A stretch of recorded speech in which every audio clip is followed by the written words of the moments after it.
നമുക്ക് കിരണിന്റെയും കല്യാണിയുടെയും ഇന്നത്തെ നല്ലൊരു വിശേഷം കേട്ടാലോ? അങ്ങനെ ഇന്നത്തെ വിശേഷത്തില് പ്രകാശനെ കയറി കണ്ടിട്ട് കല്യാണിയും കാദംബരിയും കാർത്തികയ്ക്ക് ഇറങ്ങണം. ആ സമയത്തും പ്രകാശന് ഒരു ബോധം ഉണ്ടായിരുന്നില്ല. ആ ബോധാവസ്ഥയിൽ എന്ന വല്ലതാണ് പ്രകാശം കിടക്കണേ. ഈ സമയത്ത് രൂപ ദീപയെ കാണാനായിട്ട് അങ്ങോട്ടേക്ക് വന്നു. പിന്നീട് ദീപയോട് കാര്യങ്ങളൊക്കെ സംസാരിക്കുന്ന കൂട്ടത്തിൽ പറഞ്ഞു, ശരിക്കും പറഞ്ഞാല് പ്രകാശൻ ഇല്ലായിരുന്നെങ്കിൽ ഇപ്പം ഞാനും ചന്ദ്രേട്ടനും ജീവനോടെ ഈ ഭൂമി കാണത്തില്ലായിരുന്നു പറയാണ്. ദീപ പറഞ്ഞു, ഇനിയിപ്പൊ എന്തൊക്കെ പറഞ്ഞാലും ശരി, എനിക്ക് അയാളെ കൂടെ ഉൾക്കൊള്ളാൻ സാധിക്കില്ല എന്ന് പറയാണ്. അത് കേട്ടപ്പോ രൂപ ചോദിച്ചു, അതെന്താ അങ്ങനെ പറഞ്ഞേ? എനിക്ക് മാത്രമല്ല, അതെ ലക്ഷ്മി ചേച്ചിക്കും അങ്ങനെ തന്നെയാന്ന് പറയണം. അയാൾ അത്രമാത്രം ദുഷ്ടത്തരങ്ങളൊക്കെ ഞങ്ങളോട് ചെയ്തിട്ടുണ്ടെന്ന് പറയണം. രൂപ പറഞ്ഞു, അതൊക്കെ ശരി തന്നെയായിരിക്കും, പക്ഷേങ്കിൽ ഇപ്പൊ അയാൾക്ക് നല്ല പശ്ചാത്താപം ഉണ്ടെന്ന് തോന്നിയെന്ന് പറയണം. തീ പറഞ്ഞ് എത്രയൊക്കെ പശ്ചാത്താപം ഉണ്ടെന്ന് പറഞ്ഞാലും അയാളുടെ മോൻ ഇങ്ങോട്ട് ഇറങ്ങി വരുമ്പോഴത്തേനും അയാളുടെ സ്വഭാവം പാടെ അങ്ങോട്ട് മാറും. ആ വിക്രം അകത്തായതുകൊണ്ട് മാത്രമാണ് ഇപ്പൊ അയാള് ഇങ്ങനെ വെറുതെ ഇരിക്കുന്നത്. അല്ലെങ്കിൽ ഉണ്ടല്ലോ, അയാളുടെ ശരിക്കുള്ള യഥാർത്ഥത്തിലുള്ള സ്വഭാവം ഇതൊന്നും അല്ലെന്ന് പറയണം. അതൊന്നും പക്ഷെ ഉൾക്കൊള്ളാനായിട്ട് രൂപയ്ക്ക് സാധിക്കായിരുന്നില്ല. രൂപയുടെ വിചാരം, രൂപ മനസ്സ് വിചാരിക്കുന്ന ഒരേ ഒരു കാര്യം മാത്രമേ ഉള്ളൂ, പ്രകാശൻ ഇപ്പം നല്ല മാറ്റമുണ്ട്, അല്ലെങ്കിൽ പ്രകാശൻ ഇങ്ങനെ ചെയ്യത്തില്ല, തന്നെ തന്റെ ചന്ദ്രേട്ടനെയും ജീവൻ രക്ഷിക്കില്ല. അങ്ങനെ അവർ സംസാരിച്ചുകൊണ്ടിരിക്കുന്ന സമയത്താണ് കിരൺ അങ്ങോട്ടേക്ക് വരുന്നത്. കിരൺ വന്നു കഴിഞ്ഞപ്പോഴത്തേനും രൂപ പറഞ്ഞു, മോനെ ഞങ്ങള് ഇപ്പൊ പ്രകാശനെ കുറിച്ച് സംസാരിച്ചോണ്ടിരിക്കുകയായിരുന്നു, എങ്ങനെയുണ്ട് പ്രകാശൻ എന്ന് ചോദിക്കാം. ഉം ഒന്നും പറയാറായിട്ടില്ല എന്ന് പറയണം. അല്ല ഡോക്ടർ എന്ന് പറഞ്ഞു, ഓക്സിജൻ ലെവലൊക്കെ നല്ല താഴെയാണ്, അത് മാത്രമല്ല ന്യൂമോണിയം കയറി പിടിച്ചിട്ടുണ്ടെന്ന് പറയണം. നമുക്ക് ഒന്നും പറയാൻ പറ്റില്ല, അങ്ങോട്ടോ ഇങ്ങോട്ടോ ഇല്ലാന്നൊരു അവസ്ഥ കിടക്കുമെന്ന് പറയണം. അത് കേട്ടപ്പോ രൂപ പറഞ്ഞു, കേട്ടില്ലേ ദീപ പറഞ്ഞത്, ആ അവസ്ഥയിലാന്ന് പറയണം. ഈ സമയത്ത് കിരൺ പറഞ്ഞു, കൃത്യസമയത്ത് അങ്ങ് എത്തിയില്ലായിരുന്നെങ്കിൽ ഇപ്പം മിക്കവാറും അങ്ങേര് ജീവനോടെ ഭൂമിയിൽ ഉണ്ടാകത്തില്ല, അങ്ങേർക്ക് ചെയ്തേ ഒരുക്കണ്ട വന്നേനോന്ന് പറയണം. അത് കേട്ടപ്പോ രൂപ പറഞ്ഞു, ഇനി എന്തിനാ ദീപ വാശിയും വരയാക്കി വെച്ചോണ്ടിരിക്കണേ? അയാളെ ഒന്ന് പോയി കാണാൻ എല്ലാവരും ചോദിക്കുക. ഞാനോ? ഞാൻ ഇല്ലാന്ന് പറയണം. കിരൺ പറഞ്ഞു, പോയി കാണാനൊന്നും ഞാൻ പറയത്തൊന്നുമില്ല, നിർബന്ധിക്കത്തൊന്നുമില്ല, പക്ഷേങ്കില് മനുഷ്യനല്ലേ, മനുഷ്യന്റെ അവസ്ഥയല്ലേ, ഏത് സമയത്താ മാറ്റം ഉണ്ടാകും നമുക്ക് പറയാൻ പറ്റില്ല. ഇനിയെല്ലാം അമ്മയുടെ ഇഷ്ടം എന്താണെങ്കിലും അയാൾക്കിപ്പം വലിയ കുഴപ്പമില്ലാന്ന് തോന്നുന്നത്, ജീവിതത്തിലേക്ക് ചിലപ്പം മടങ്ങി വരുമായിരിക്കും എന്നൊരു പ്രതീക്ഷ ഉണ്ടെന്ന് പറയണം. കൃത്യസമയത്ത് എത്തിക്കാൻ പറ്റിയത് തന്നെയാ ഏറ്റവും വലിയ കാര്യം. മാത്രമല്ല കല്യാണിയുടെ കാര്യം ഓർത്തിട്ടാ. കല്യാണിക്കാണെങ്കിൽ ആകെപ്പാട് ടെൻഷനാ. അച്ഛന് വയ്യാന്ന് അറിഞ്ഞപ്പോ തൊട്ട് കല്യാണിക്ക് ഭയങ്കര വേവലാതിയായിരുന്നു. കമ്പനി വന്നിട്ട് പോലും അവൾക്ക് ഒരു സ്വസ്ഥത സമാധാനം ഉണ്ടായിരുന്നില്ല. ആ സമയത്താണ് കൃത്യം പ്രകാശം വിളിക്കുന്നത്, അതുകൊണ്ടാണ് അങ്ങോട്ടേക്ക് ചെല്ലാൻ പറ്റിയെന്നൊക്കെ പറഞ്ഞിട്ട് കിരൺ അങ്ങോട്ടേക്ക് കയറിപ്പോയി. രൂപ പറഞ്ഞു, കണ്ടില്ലേ ദീപേ, എത്രയൊക്കെയാന്ന് പറഞ്ഞാലും അച്ഛനാണ് കല്യാണി മോളെ എത്ര ആരൊക്കെ ദ്രോഹിച്ചിട്ടുണ്ടെന്ന് പറഞ്ഞാലും അവളുടെ മനസ്സിൽ അതൊന്നും ഇരിക്കില്ല. അവളൊരു ആപത്ത് വന്നിട്ടുണ്ടെങ്കിൽ അവരെയൊക്കെ സംരക്ഷിക്കാൻ ശ്രമിക്കത്തുള്ളൂ എന്നൊക്കെ പറയാണ്. ഈ സമയം സരു ഇങ്ങനെ ഓരോന്നൊക്കെ ആലോചിച്ചുകൊണ്ടിരിക്കുകയാണ്. സരുവിന്റെ മനസ്സിൽ പഴയ കാര്യങ്ങളൊക്കെ ഓർമ്മ വരുവാണ്. കിരൺ തനിക്ക് സമ്മാനം കൊണ്ട് തരുന്നതും പിന്നീട് താനും കിരണും തമ്മിൽ സംസാരിക്കുന്നതൊക്കെ. അതിനുശേഷം കിരണ് കല്യാണിയെ കണ്ടുമുട്ടുന്ന അവർ രണ്ടുപേരും ഒന്നിച്ചിരിക്കുന്നു. അതൊക്കെ ഓർത്ത് കഴിഞ്ഞപ്പോ സരുവിന് സമ്മതമായിട്ടുന്ന പോലെ തോന്നി. ഒരു പക്ഷെ കല്യാണി ക്യാൻറ്റീനിലേക്ക് വന്നില്ലായിരുന്നെങ്കിൽ താനും കിരണും തമ്മിലുള്ള വിവാഹം നടന്നേരം, താക്ക് സുന്ദരവും സന്തോഷമായിട്ട് ജീവിക്കുകയും ചെയ്തേരം. എല്ലാത്തിനും കാരണം കല്യാണിയാണ്. അതൊക്കെ ഓർത്ത് സമ്മതമായിട്ടുന്ന പോലെ തോന്നി. എന്ത് ചെയ്യണമെന്ന് അറിയത്തില്ലാത്തൊരവസ്ഥ. പിന്നീട് സരു താഴേക്ക് ചെല്ലുന്ന സമയത്താണ് ശാരി അങ്ങോട്ടേക്ക് വരുന്നത്. ശാരി വന്നിട്ട് ചോദിച്ചു, മോളെ നിനക്ക് ആഹാരം ഒന്നും കഴിക്കാൻ വേണ്ടെന്ന് ചോദിക്കണം. എനിക്ക് വേണ്ടാന്ന് പറയാ. എന്താ മോളെ, ഇപ്പൊ നീ ഇവിടുന്ന് നേരം വേണം ആഹാരം പോലും കഴിക്കുന്നില്ലോ എന്ന് പറയണം. അല്ലെങ്കിൽ നിന്റെ അമ്മ ഉണ്ടാക്കുന്ന ആഹാരം എത്ര സന്തോഷത്തോടെ കഴിച്ചുകൊണ്ടിരുന്നാന്ന് ചോദിക്കണം. ഇത് കേട്ട് കഴിഞ്ഞപ്പോ സരയെ പറഞ്ഞു, അമ്മ ഉണ്ടാക്കുന്ന ആഹാരോ?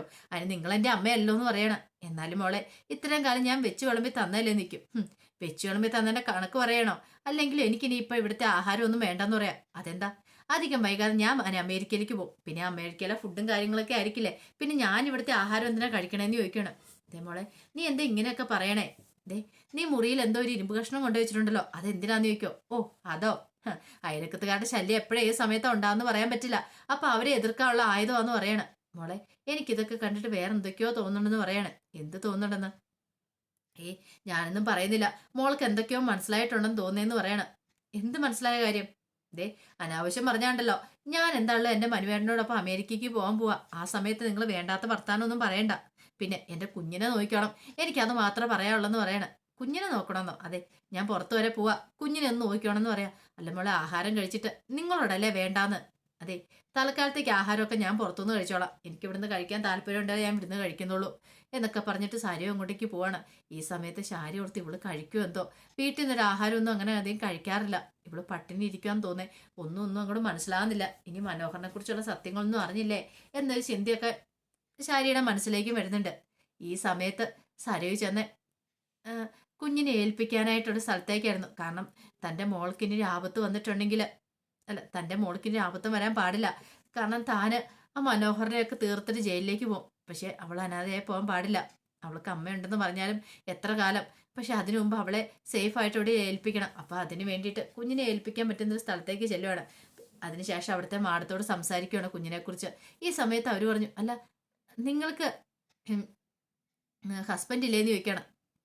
ഭർത്താവുണ്ട്, പിന്നെന്താ കുഴപ്പം? ഓ, ഭർത്താവായിട്ട് ഉടക്കിലാണോ? അതുകൊണ്ടാണോ കുഞ്ഞിനെ ഇവിടെ കൊണ്ടുവന്ന് ഏൽപ്പിക്കാൻ തീരുമാനിച്ചെന്ന് ചോദിക്കും. ഇതേ മാഡം ഉദ്ദേശിക്കുന്ന പോലെ ഒന്നുമല്ല. അയാളൊരു ദുഷ്ടനാ. അയാളെക്കുറിച്ചുള്ള കാര്യങ്ങളൊക്കെ കേട്ടാൽ മാഡം തന്നെ പറയും അയാളെ കൊന്നുകളയണമെന്ന്. ഇങ്ങനെ ഇവിടെ വരുന്ന മിക്ക സ്ത്രീകളും ഇങ്ങനെ പറയാറുള്ളത്.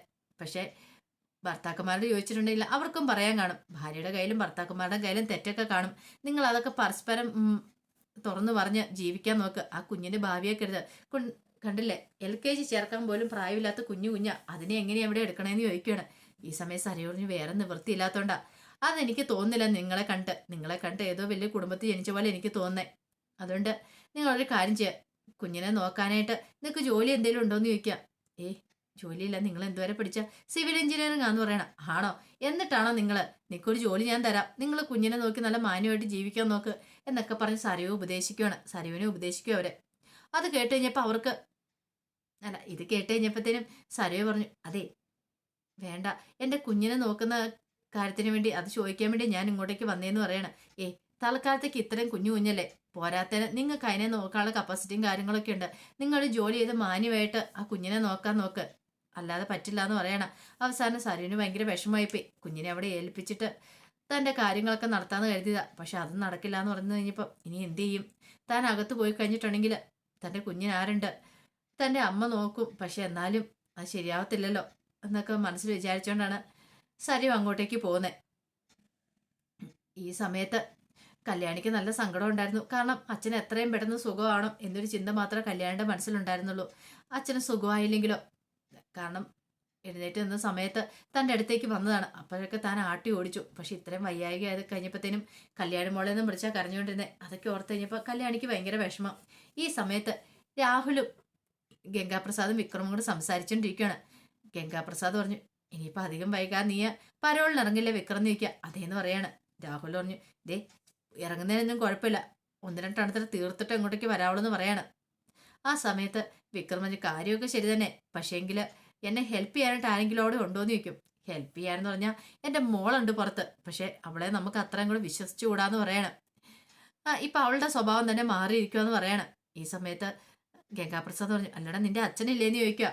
അത് ശരിയാ, അച്ഛനുണ്ടെന്ന് പറയണം. അപ്പോഴേക്കും രാഹുൽ പറഞ്ഞു, അയാളെ വിശ്വസിക്കേണ്ട, അയാളാണ് എന്നെ ഒറ്റ കൊടുത്തതെന്ന് പറയണം.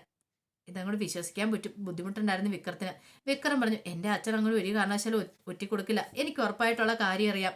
കാരണം എൻ്റെ അച്ഛൻ അങ്ങനെ ആരെയും ഒറ്റ കൊടുക്കാൻ പറ്റില്ല എന്ന് പറയണം. ഇത് കേട്ടപ്പോൾ രാഹുൽ ചോദിച്ചു, ആരെയും ഒറ്റ കൊടുക്കാൻ പറ്റില്ലെന്നോ? അതല്ല ഞാൻ ഉദ്ദേശിച്ചേ, എന്നെ ഒറ്റ കൊടുക്കാനൊന്നും പറ്റില്ല എന്ന് പറയണം. അതിന് നിന്നെ ഒറ്റ കൊടുത്തില്ലോ. അതല്ല, ഇനിയിപ്പം ഞാൻ പുറത്തിറങ്ങിയാലും ഇനി എനിക്ക് എന്തെങ്കിലും സംഭവിക്കുമെന്ന് എനിക്കൊരു പേടി കാണത്തില്ലേ, അതാ ഞാൻ ഉദ്ദേശിച്ചതെന്ന് പറയാണ്.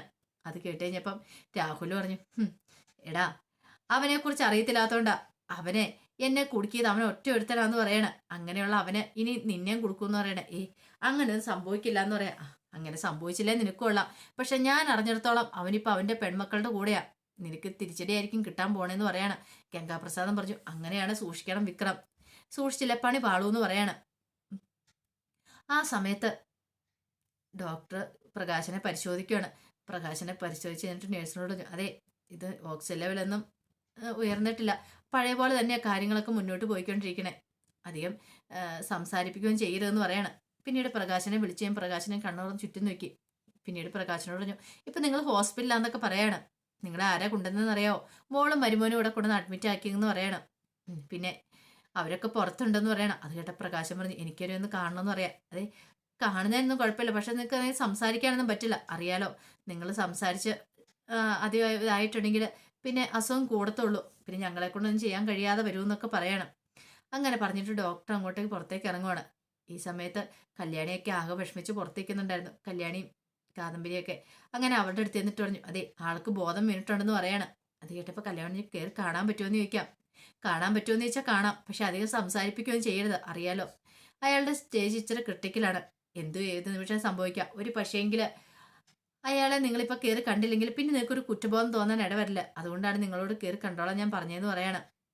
പിന്നെ ഡോക്ടർ അങ്ങോട്ട് പോയി കഴിഞ്ഞപ്പോഴത്തേനും കാദംബരിയോട് പറഞ്ഞു, കാദംബരി ചേച്ചി നമുക്ക് കയറി കണ്ടാലോ എന്ന് ചോദിക്കുകയാണ്. കാണാം. കല്യാണി നീ സങ്കടപ്പെടുകയൊന്നും വേണ്ടാന്ന് പറയണം. എങ്ങനെ സങ്കടപ്പെടാതിരിക്കും? എനിക്ക് നല്ല സങ്കടമുണ്ട്. കാരണം രാമായണം വായിച്ചുകൊണ്ടിരുന്ന ആ സമയത്തും അച്ഛന് നല്ല ബുദ്ധിമുട്ടുണ്ടായിരുന്നു. പക്ഷെ ഞാനത് ഇത്ര കാര്യമായിട്ട് എടുത്തില്ല.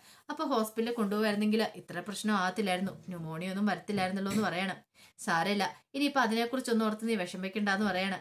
ഈ സമയത്ത് പ്രകാശൻ ഇങ്ങനെ കണ്ണു തുറന്ന് ഇങ്ങനെ കിടക്കുവാണ്. തന്റെ മക്കള് തന്നെ കാണാൻ വരുന്നതും കാത്തിങ്ങനെ കിടക്കുക. അപ്പൊ അതിന്റെ വിശേഷങ്ങളൊക്കെയാണ് കണ്ടേ. ഇതിന്റെ ബാക്കി വിശേഷങ്ങളുമായിട്ട് വൈകുന്നേരത്തെ പ്രമോയി വരാം കേട്ടോ. ഒരിക്കൽ കൂടി എല്ലാവർക്കും ശുഭദിനം നേർന്നുകൊണ്ട് നിർത്തുന്നു. നന്ദി.